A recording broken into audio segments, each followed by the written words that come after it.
নমস্কার, আপনারা দেখছেন সময় কলকাতা। খেলা হবে নিয়ে আমি পৃথা রয়েছি আপনাদের সঙ্গে। এখন চোখ রাখবো খেলার খবরে। গ্লাসগো কমনওয়েলথ গেমস 2026-এ 13টি সোনা, 17টি রূপো ও 9টি ব্রোঞ্জ সহ মোট 39টি পদক জিতে পদক তালিকায় চতুর্থ স্থানে শেষ করল ভারত। সমান সংখ্যক পদক জিতেও রূপোর সংখ্যা বেশি থাকায় আয়োজক স্কটল্যান্ডকে পিছনে ফেলেছে ভারত। পদক তালিকার শীর্ষ তিনে রয়েছে যথাক্রমে অস্ট্রেলিয়া, ইংল্যান্ড ও কানাডা।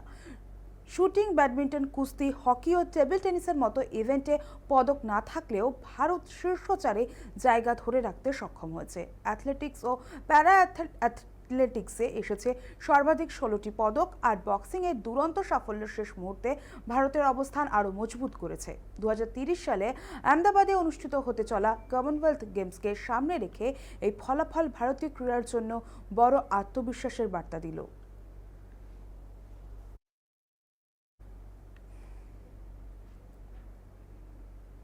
ভারতীয় পেসার অর্শদীপ সিং জানিয়েছেন তিনি রবিচন্দ্রন অশ্বিনের কাছে ক্ষমা চাইবেন। সম্প্রতি এক সাক্ষাৎকারে নিজের প্রিয় 5 ভারতীয় বোলারের তালিকায় অশ্বিনকে পঞ্চম স্থানে রাখায় এই মন্তব্য করেন তিনি।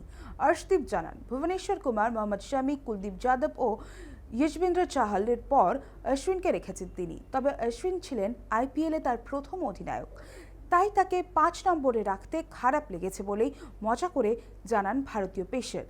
তিনি বলেন, অশ্বিনকে মেসেজ করে ক্ষমাও চেয়ে নেবেন। উল্লেখযোগ্যভাবে এই তালিকায় জায়গা পাননি ভারতের তারকা পেসার যশপ্রীত বুমরা। 2019 সালে পাঞ্জাব কিংসের হয়ে অশ্বিনের নেতৃত্বেই আইপিএল যাত্রা শুরু করেছিলেন অর্শদীপ। তার কথায়, প্রথম অধিনায়কের প্রতি শ্রদ্ধা থেকেই এই মজার ছলে ক্ষমা চাওয়ার সিদ্ধান্ত।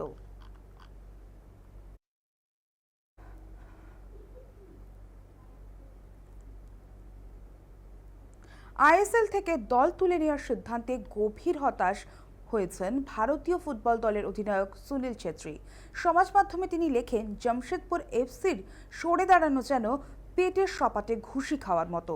তার মতে এই সিদ্ধান্তে ফুটবলার ও সাপোর্ট স্টাফদের ভবিষ্যৎ অনিশ্চিত হয়ে পড়েছে এবং ভারতীয় ফুটবল একটি বড় স্তম্ভ হারাতে চলেছে। টাটা গোষ্ঠীর কাছে সিদ্ধান্ত পুনর্বিবেচনার আবেদন জানিয়ে সুনীল বলেন, ব্যবসায়িক দিক থেকে কঠিন হলেও ভারতীয় ফুটবলের স্বার্থে ক্লাবটিকে টিকিয়ে রাখা জরুরি। উল্লেখ্য, 2017 সালে আইএসএল এ অভিষেকের পর 2022 সালে লিগ শিল্ড জিতেছিল জামশেদপুর এফসি।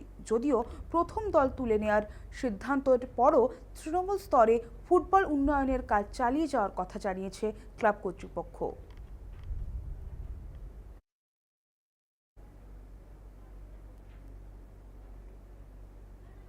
কয়েকজন মহিলা কুস্তিগিরের দায়ের করা যৌন হেনস্থার মামলায় বেকসুর খালাস পেলেন ভারতীয় কুস্তি ফেডারেশনের প্রাক্তন সভাপতি ও বিজেপি নেতা ব্রিজভূষণ শরণ সিং। একই রায়ে খালাস পেয়েছেন ফেডারেশনের প্রাক্তন সহকারী সম্পাদক বিনোদ তোমরও। দিল্লির রাউজ অ্যাভিনিউ আদালত জানিয়েছে, পেশ করা প্রমাণ ও সাক্ষ্যের ভিত্তিতে অভিযুক্তদের বিরুদ্ধে অভিযোগ প্রমাণিত হয়নি। 2023 সালে ভিনেশ ফোগট সহ একাধিক মহিলা কুস্তিগিরের অভিযোগ ঘিরে দেশ জুড়ে তীব্র আন্দোলন শুরু হয়েছিল। তদন্ত শেষে দিল্লি পুলিশ চার্জশিট জমা দিলেও দীর্ঘ শুনানির পর আদালত 2 অভিযুক্তকেই বেকসুর খালাস করে দেয়। রায়ের পর ব্রিজভূষণ বলেন, সত্যেরই জয় হয়েছে এবং আদালতের সিদ্ধান্তে তিনি স্বস্তি পেয়েছেন। এই মামলাকে কেন্দ্র করে খেলোয়াড়দের নিরাপত্তা ও ক্রীড়া প্রশাসনের জবাবদিহি নিয়ে দেশ জুড়ে যে বিতর্ক তৈরি হয়েছিল তা দীর্ঘদিন আলোচনার কেন্দ্রে ছিল।